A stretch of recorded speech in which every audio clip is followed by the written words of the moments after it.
Have you ever tried changing your car tire with a screwdriver? It doesn't work, right? You need the right tools. And it's the same with employees. Without the right management tools, you won't get motivated and thinking employees. And as a boss, as a leader, you won't be respected either. You may even cause great harm and demotivate your best employees, or even drive them to leave the company. So what are the right tools? Well, first of all, you need a jack. Because if you can't lift the car, you don't stand a chance of removing the tire. To successfully lead employees, you need the trust of your employees first. The best tool for this, in my opinion, are the one-on-ones with your employees. By the way, I'm not talking about annual performance reviews that only happen 1 to 2 times a year. Many people confuse that. Each one-on-one may be individual, but there is a general rough framework for it. No, not that kind of frame. Yes, exactly. For simplicity, let's assume 30 minutes. You can then divide these 30-minute conversations into 3 10-minute segments. First part, pure employee time. You start the conversation with a question and then listen. This is the time for the topic or topics that matter to the employee. Part 2, time for the manager. Here, the manager addresses topics such as providing feedback. You can also inform about goals or organizational changes and ask the employee what their take on this is. Part 3, that's about the future. What is coming up in the next few days? What have you planned? If you have agreed on to-dos, you can briefly summarize them now. By the way, the conversations do not have to be 30 minutes long. Start with 15 or 20 minutes. The individual parts can also be different length. If the employee wants to discuss many topics, only talk about those. But it's very important that you make one-on-ones a regular thing, bi-weekly or at least once a month. Okay,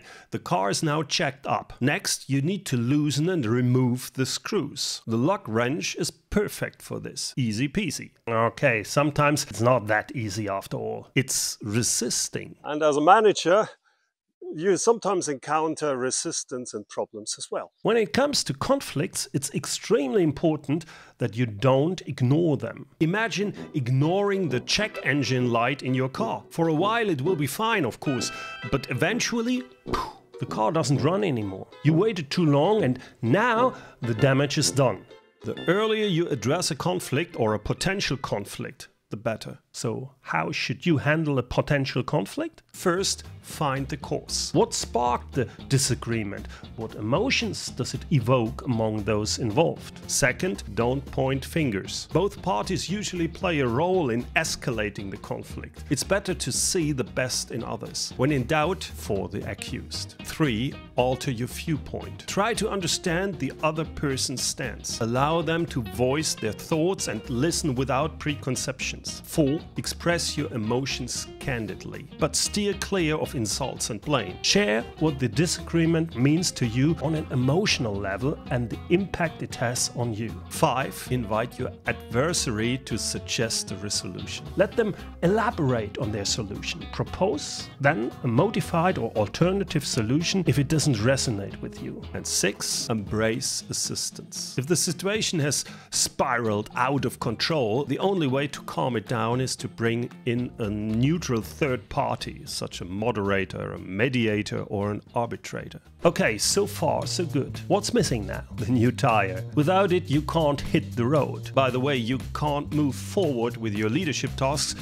if you don't master an important thing. As a boss, it's your responsibility to develop your employees. They should be able to handle tasks independently and proactively. That means you need to delegate tasks. But to delegate successfully, 2 things are key. First, employees' level of knowledge. Jim is an experienced pro. All you need to do is to tell him what to do and he'll handle the rest independently. John is significantly less experienced and needs your support to reach the goal. Imagine you tell John to drive from Los Angeles to San Diego.